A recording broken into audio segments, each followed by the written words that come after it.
Hello friends, कैसे हो? सभी का अमर क्लासेस में बहुत बहुत स्वागत है। जैसा कि फ्रेंड्स आपको पता है कि बाल विकास एवं शिक्षण विधि की आपको रोजाना क्लास दी जाती है। तो देखिए फ्रेंड्स, ये है आपका प्रैक्टिस सेट 5वां यानी कि 5th माह है। तो देख लेते हैं दोस्तों कि पिछली बार जो पेपर में किस तरीके से आपके जो प्रश्न आए थे। तो दोस्तों अगर आप इसके अकॉर्डिंग अगर तैयारी करते हैं तो आपका जो है 75% आपका कंप्लीट हो जाएगा। तो फ्रेंड्स रोजाना जो है अपने प्रैक्टिस सेटों को देखा करो कि आपका स्कोर कितना जा रहा है। तो लाइव आने की कोशिश किया करें। देखें फ्रेंड्स, पहला प्रश्न है आपका, ये है आपका बाल विकास एवं शिक्षण विधि। इसमें आपका फर्स्ट क्वेश्चन है, मानव मस्तिष्क की क्रियाओं का परीक्षण किस यंत्र द्वारा किया जाता है। तो इसमें दोस्तों पूछा हुआ है मस्तिष्क की क्रियाओं का परीक्षण पूछा है। तो बताइए पहले का क्या सही है।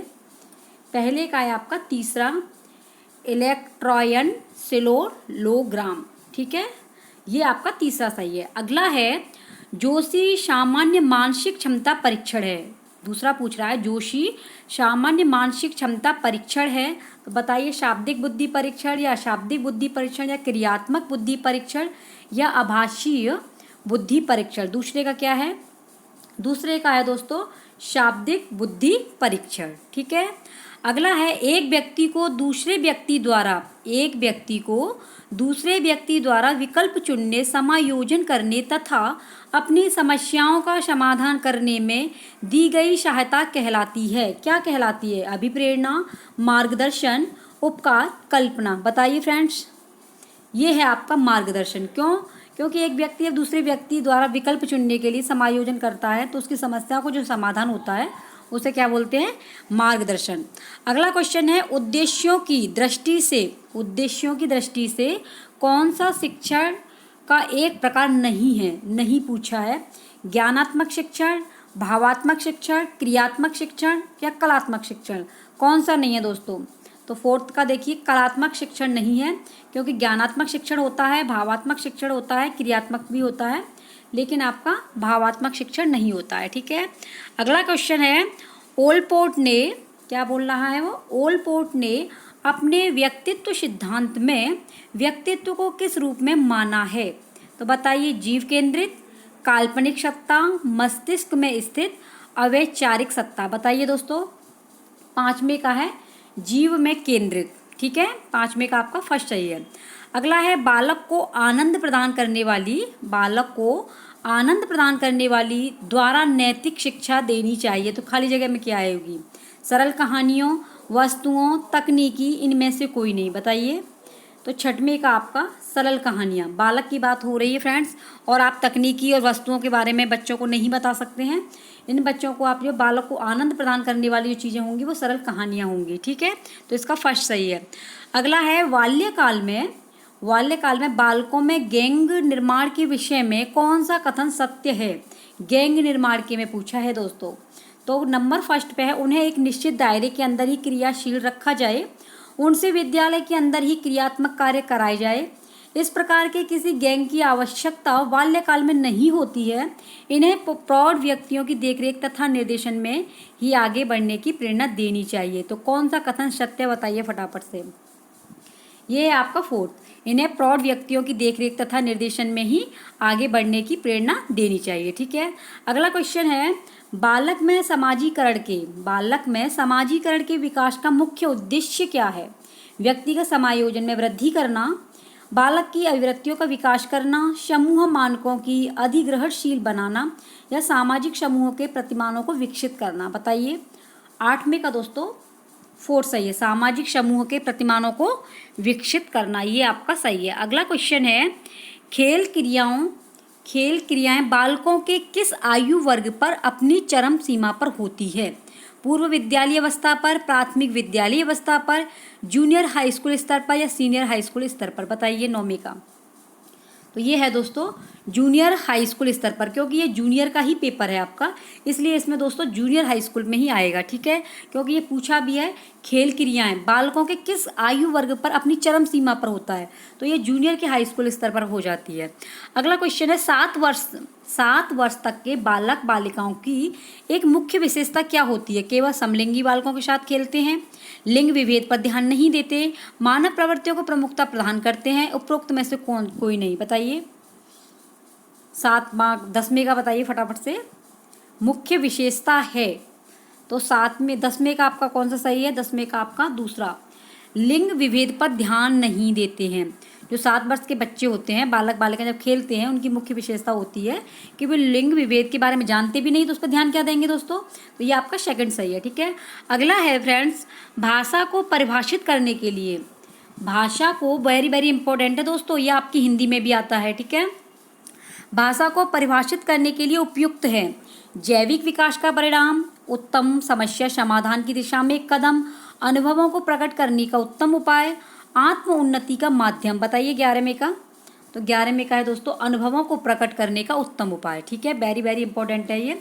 और इसका तीसरा सही है, अनुभवों को प्रकट करने का उत्तम उपाय। अगला क्वेश्चन है, जो बालक आज्ञा नहीं मानते हैं।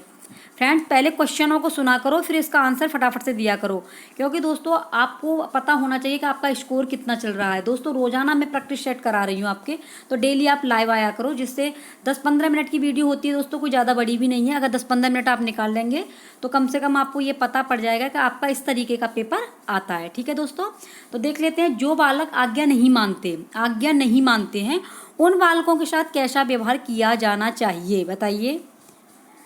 उसके इस व्यवहार को विकास की स्वाभाविक घटना समझकर ध्यान नहीं देना चाहिए, उस पर कार्य का काफ़ी दबाव डाल देना चाहिए, उसके प्रत्येक कार्य की प्रशंसा की जाए ताकि वह सकारात्मक व्यवहार ग्रहण कर सके। यही आपका सही है तीसरा। 12वें का कौन सा सही है दोस्तों? तीसरा, क्योंकि पूछा है जो बालक आज्ञा नहीं मानते हैं, अगर उनको बच्चों की तुम प्रशंसा की जाएगी और उन्हें सकारात्मक व्यवहार की ओर ग्रहण कर लेंगे वो बच्चे, तो यही आपका तीसरा सही है। नेक्स्ट है, खोज पद्धति एवं अनुभाविक प्रयासों को बल दिए जाने हेतु उपयुक्त है। तो कौन सा है 13वें का? फटाफट से बताइए। 13वें का दूसरा आपका सही है, सेकंड जो है माध्यमिक स्तर की शिक्षा। ठीक है, खोज पद्धति वाले जो है। अगला है, बालकों में जन्म लेने वाले द्वंद्व उनके अंतःवैयक्तिक संबंधों पर भी प्रभाव डालते हैं।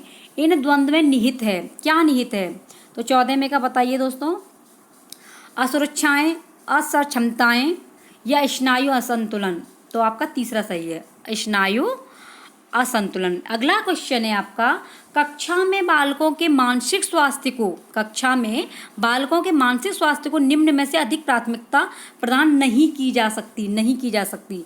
बालकों को शारीरिक व्यायाम के लिए दी जाने वाली छूट, बालकों के अभिभावकों का मानसिक स्वास्थ्य, विद्यालय की मनोविज्ञान शाला द्वारा किए जाने वाला कार्य, कक्षा की स्वच्छता। बताइए 15वें का कौन सा सही है?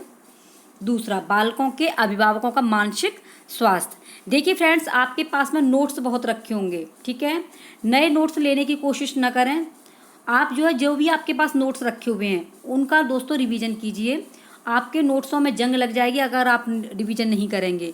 तो अगर आपको अच्छे नंबरों से पास होना है तो जो भी नोट्स रखे हैं उनसे दोस्तों बेहतरीन तैयारी कीजिए। सिलेबस पास में रखिए, अपने सिलेबस के अकॉर्डिंग जो भी टॉपिक हैं उन जो है सिलेबस के अकॉर्डिंग दोस्तों अपने टॉपिकों को क्लियर कर लीजिए। और जो भी आपके प्रीवियस के जो भी पुराने पेपर हैं, ओल्ड पेपर, उन पेपरों की प्रैक्टिस सेट कीजिए, जैसे कि मैं आपको करा रही हूँ। डेली आप लाइव आओ तो दोस्तों आप जो अच्छा स्कोर कर पाएंगे। ठीक है फ्रेंड्स, इधर उधर भटकने की आपको आवश्यकता नहीं है, क्योंकि अपना लिखा हुआ एनसीईआरटी भी कहता है कि करके सीखो। ठीक है, तो करके सीखना है तो आपके पास में खुद के नोट्स रखे होंगे।